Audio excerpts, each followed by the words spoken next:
matinding hiyawan at kantsawan ang dumagundong sa The Capital Arena sa City of Ilagan sa pagbubukas ng ikapitong edisyon ng Maharlika Pilipinas Basketball League o MPBL. Pinangunahan ito ni dating Senator Manny Pacquiao na siya ring founding chairman ng MPBL. Bumiyahe pa siya sakay ng kanyang motorsiklo dahil na rin sa pagkakansela ng kanyang biyahe patungong Isabela. Maraming salamat sa suporta Ilagan. Una-una, nais ko pasalamatan ang Panginoon sa binigay niya na malakas na pagpangatawan at siyempre lagi tayong ligtas sa kapamakan. Sa inyo lahat, mga taga-Ilagan, maraming salamat sa inyong pagsuporta sa MPBL. Welcome to the MPBL. Pagkatapos ng formal na pagbubukas nito, ginanap naman ang unang laro sa pagitan ng Abra Solid North Weavers at Binyan Tatak Gel Beast Motorcycle Tires. Mainit ang naging laro. Bawat isa sa dalawang team, walang nagpapatalo. Umulan ng 2 points at 3 points. Ayon sa mga manlalaro ng Abra, pinaghandaan nila ang nasabing laro at tiwalang maipapanalo ito kung ibibigay nila ang kanilang 100%. So nagsimula po kami sa training po and puspusan po yung training namin para makanta namin yung goal namin na makapasok sa playoffs at yung championship po makuha namin. Ang homegrown talents naman tulad ni Will Kian Lee mula Lagang Ilang Abra, hindi na itago ang galak sapagkat isa siya sa napiling kumatawan sa probinsya. Malaki rin ang pasasalamat niya at ng buong team sa team owner ng Abra Solid North Weavers na si LMP National President Mayor JB Bernos.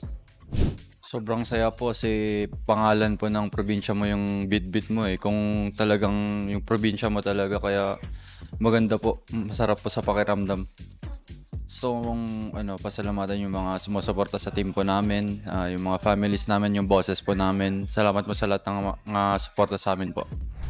Sa huli, wagi ang Abra Solid North Weavers sa score na 69-60 kontra sa Binyan Beasts. Hiyawan ang kanilang supporters. Pila-pila ang nagpapapirma ng kani-kanilang t-shirts at jersey. Si Raven Gonzalez, isa sa mga inabangan ng mga manonood.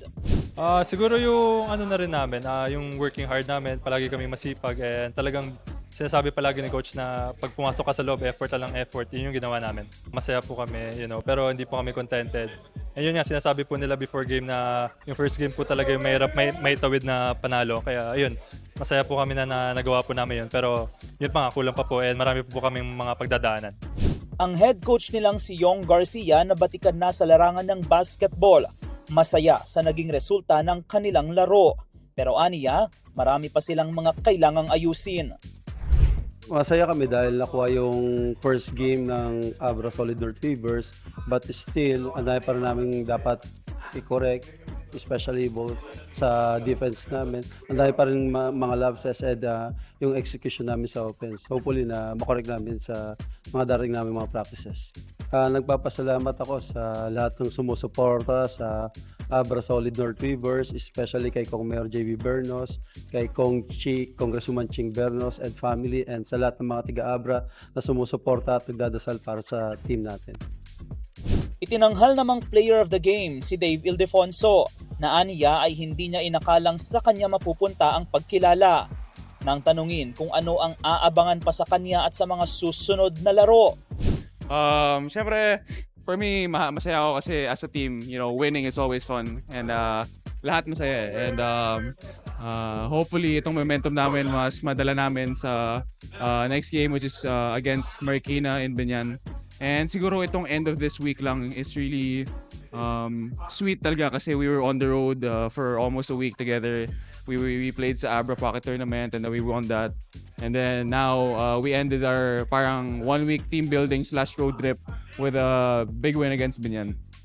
siguro what you expect is better performances talaga, sobra, I'm really thankful na nakuha ko yung play of the game, pero I have so much more to improve and I have so much more to work on. Pagkatapos ng Abra at Binyan, sunod namang nagtunggali ang koponan ng Sarangani Gripper Motorcycle Tire. Kontra sa bagong buong koponan ng Ilagan Isabela Cowboys. Panalo rin sa kanilang unang laro sa kanilang home court ang Ilagan Isabela Cowboys. Congratulations mga ka-Solid North! Dante Gitu, Balitang Solid North!